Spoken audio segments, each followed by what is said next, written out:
Hi dear students, जैसा कि आप सभी लोग जानते हैं, ये जो पैसेज है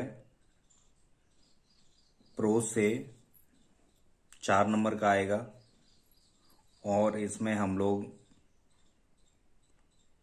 पहला जो स्टोरी है ग्लम्पस ऑफ इंडिया के अ बेकर फ्रॉम गोवा के पहले पार्ट के सभी के पैसेज दिए गए हैं। उनके क्वेश्चनों के आंसर कैसे छांटते हैं इस वीडियो में देखेंगे। तो देखिए, पहला प्रश्न है, from where is extract army related. यह गद्यांश किससे संबंधित है? तो इसका आंसर होगा, देखिए, our old are often heard reminiscing nostalgically about those gold old Portuguese days. हम प्राय अपने बड़ों को उन अच्छे पुराने पुर्तगाली दिनों को याद करते हुए सुनते हैं। And there loaves of bread, और उनके रोटी के टुकड़ों को। तो इसका आंसर हमारा क्या हो जाएगा? इसका आंसर होगा, this passage is related those old Portuguese days the Portuguese and their famous loaves of bread. यह पैसेज उन पुराने पुर्तगालीज के दिनों, पुर्तगालीज लोगों और उनके फेमस लोफ्स ऑफ ब्रेड से संबंधित है। अगला प्रश्न है, the traditional Portuguese bread and makers are called. परंपरागत पुर्तगालीन ब्रेड बनाने वाले को कहते हैं, क्या कहते हैं? देखिए, यहां से देखते हैं, may be the father is not alive, यद्यप उनके पूर्वज यानी पिताजी जिंदा नहीं है, but the son still carries on the family profession. लेकिन संतानें या पुत्र अब भी उन परंपरागत व्यवसाय को चला रहे हैं। These bakers are even today known as pader in Goa. अब इन्हें पैडर के नाम से जाना जाता है। तो इसका आंसर क्या हो जाएगा? पैडर। क्या हो जाएगा? पैडर। अगला है, are there some traditional bakers present in India. क्या भारत में अभी भी कुछ परंपरागत ब्रेड बनाने वाले हैं? तो आंसर देखिए, ये रहा, these bakers are even today. ये बेकर आज भी हैं। नाउन एज पैडर, इन्हें गोवा में पैडर के नाम से जाना जाता है। तो इसका आंसर क्या हो जाएगा? Yes. Yes, there are some traditional bakers present in India. Clear है? हाँ, आज भी भारत में कुछ परंपरागत ब्रेड बनाने वाले हैं। तो इसका आंसर यस है। These bakers brought breads to house in the. ये ब्रेड बनाने वाले ब्रेड घरों में लाते थे। कब लाते थे भाई? तो कब लाते थे? His arrival in the morning. किसमें? सुबह लाते। तो इसका आंसर क्या हो जाएगा? मॉर्निंग। क्लियर है? अगला पैराग्राफ देखिए, वीडियो क्लियर आ रहा है या नहीं? देखिए, what were the made servants in the house called. घर में स्त्री नौकरों को क्या कहा जाता था?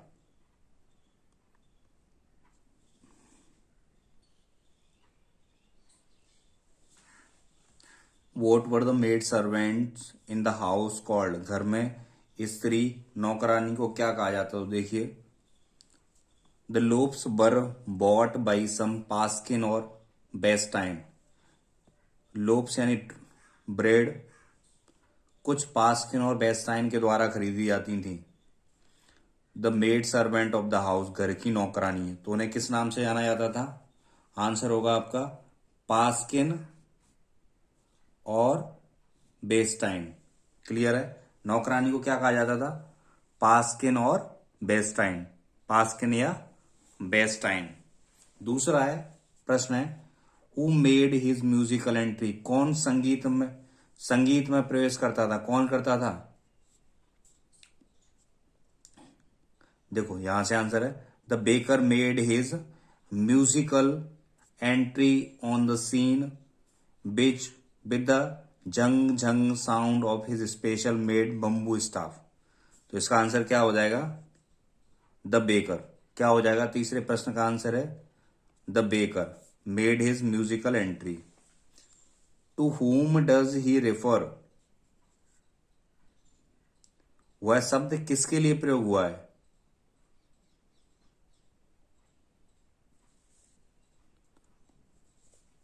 देखिए, he is referred to the baker. He किसके लिए आया है? बेकर। आंसर हो जाएगा आपका बेकर। अगला है, the pader had his breakfast on his head and a bamboo staff in his hand when he came to, baker के सिर पर टोकरी तथा हाथ में बांस का बम्बू होता था जब वह देने आता था। क्या देने के लिए आता था? बेकर क्या देने आता था? Distribute breads. क्या हो जाएगा इसमें सही? डिस्ट्रीब्यूट ब्रेड्स, ब्रेड देने के लिए आता था, यानी ब्रेड बांटने के लिए आता था। अब हम तीसरे पैसेज को देखेंगे। ठीक है, we kids would be pushed aside the with a mild rebuke, हल्की सी डांट के साथ हमें एक तरफ धकेल दिया जाता था। Would be delivered to the servant, नौकरों को ब्रेड देने के लिए। The author still remembers the smell of bread, लेखक को अभी भी ब्रेड की गंध याद है। But we would not give up, हम यही उम्मीद नहीं छोड़ते थे। We would climb to bench, हम बेंच पर चढ़ जाते थे। और the parapet and peep into the basket, और टोकरी में झांकते। समहाउ, किसी भी प्रकार से। I can still recall the typical fragrance of those lobes, मुझे अब भी उन रोटी के लोब्स की सुगंध याद है। तो क्या हो जाएगा इसका? The author still remember the smell of breads, yes true, लेखक को अब भी इसकी स्मेल याद है। The pader who brought special, pader विशेष बच्चों के लिए क्या लाता था? देखिए यहाँ, loaves for the elder and the bangles for the children. Loaves for the elder, बड़ों के लिए loaves, and the bangles for the children, और बच्चों के लिए चूड़ियां लाता था। क्या लाता था? बेंगल्स। तो आंसर क्या हो जाएगा हमारा? बेंगल्स। और बच्चों के लिए क्या लाता? Bangles. The children were so fond of bread bangles they started eating without, बच्चों को रोटी चूड़ियां बहुत पसंद थी, उन्होंने खाना शुरू कर दिया बिना बैठे हुए, अपने दांतों को ब्रश किए हुए। तो देखिए यहां पर यह आंसर मिलेगा आपको। When we did not even care to brush our teeth, हम अपने दांतों की भी परवाह नहीं करते थे ब्रश करने के लिए। वॉश अवर माउथ प्रॉपरली, और हम अच्छे प्रकार से अपना मुंह भी नहीं धोते थे। एंड वाई शुड बी, हमें क्यों धोना चाहिए? Who would take the trouble of plucking the mango leaf for the toothbrush,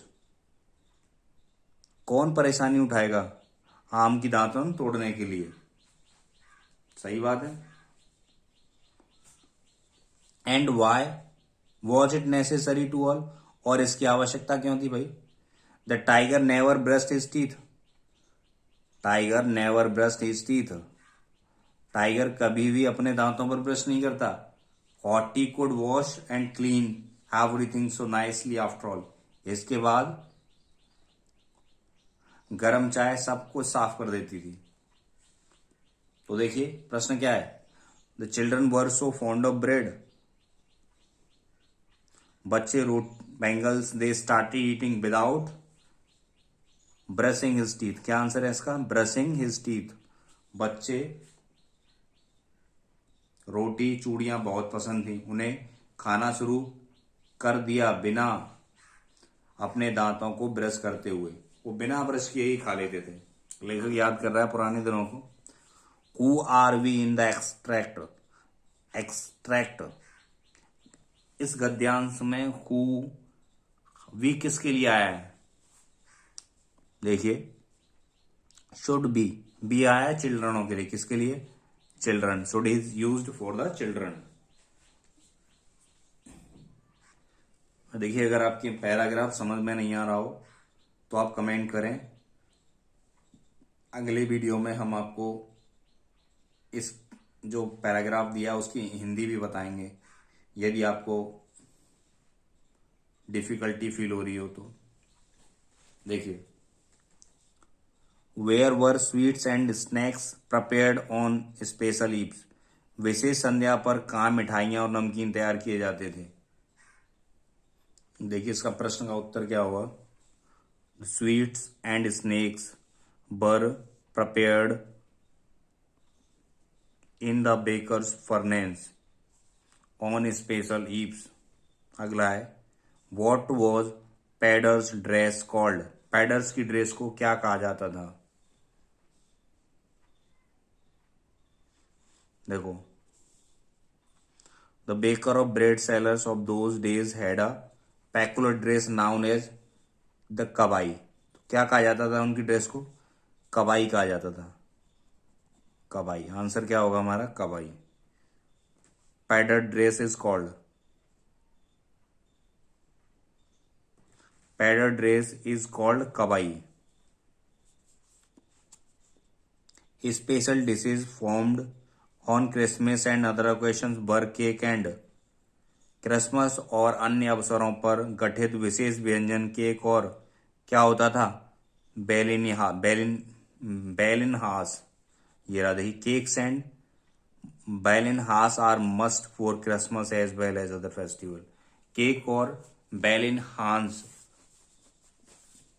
Christmas और अन्य त्योहारों के लिए बहुत जरूरी थे या जरूरी हैं. अगला देखिए, narrator show Padres bearing. Narrator ने पैडर्स को पहने हुए देखा. क्या पहनते थे वो? Longer than half pant. Longer than half pant, आधे से अधिक लंबा पैंट. अगला देखते हैं पहले क्या कह रहा है. देखिए, अगर आपको हिंदी इसकी पढ़वा के करवाना है तो आप कमेंट में लिखें, हम आपको हिंदी बताएंगे. The baker usually collected his bills at the end of month. है ना? तो बेकर प्राय अपने बिलों को महीने के अंत में इकट्ठा करते. What is a person called with a jackfruits like appearance. कटहल के प्रकार के दिखने वाले व्यक्ति को क्या कहते हैं? चलिए इसकी हिंदी देख ही लेते हैं. Monthly account used to be recorded on some wall in pencil. यानी मासिक हिसाब किताब पेंसिल से किसी दीवार पर लिखा जाता था. Baking was indeed a profitable profession in the old days. Baking उन दिनों लाभदायक व्यापार था, यह काम था. The baker and his family never starved. Baker और उसके परिवार वाले कभी भी भूखे नहीं मरते. He his family and his servants always looked happy. वह, उसका परिवार और उसके नौकर हमेशा प्रसन्न दिखते थे. एंड प्रॉस्परियस और संपन्न. Their plump physique. उनका मोटा ताजा शरीर was an open testimony to it. यह जानने के लिए पर्याप्त था. Even today any person with a jackfruit. कोई भी कटहल जैसा दिखने वाला व्यक्ति appearance is easily compare to a baker. उसकी तुलना एक बेकर से की जाती है. तो देखिए, what is the person called with jackfruits like appearance. यानी कटहल के प्रकार का दिखने वाला व्यक्ति को कहा जाता है, क्या कहा जाता है? To a baker. तो a person is called a baker with a jackfruit like appearance. तो इसका आंसर क्या हो जाएगा? Baker. Was baking a profitable business? क्या बेकिंग या ब्रेड बनाना फायदे का व्यापार था? तो इसका आंसर भी क्या हो जाएगा? यस, अब baking was a profitable business, व्यापार। How baker and his family looked? Baker और उसका परिवार कैसा दिखता था? कैसा दिखता था भाई? बेकर और उसका परिवार हष्टपुष्ट और संपन्न दिखाई दे। देखिए, baker and his family looked happy and prosperous. ये आपका आंसर हो गया, लास्ट बार। ठीक है, अब है baker collected his bills in the end of. Baker पैसे लिया करते थे अंत में, किसके अंत में लेते? दिन के में, वीक के में, ईयर के, मंथ के में। तो महीने के अंत में पैसे लिया करते थे। अगले वीडियो में हम लोग कुर्ग के अनसीन, कुर्ग के जो पैसे दे रखे हैं इनका हिंदी एक्सप्लेन करेंगे, और जिनके नीचे जो प्रश्न दिए गए हैं उनके आंसर भी छांटेंगे। अगर आप हमारे चैनल पर नए हैं तो हमारा चैनल सब्सक्राइब कर लें और हमसे जुड़े रहें। Thank you, have a good day.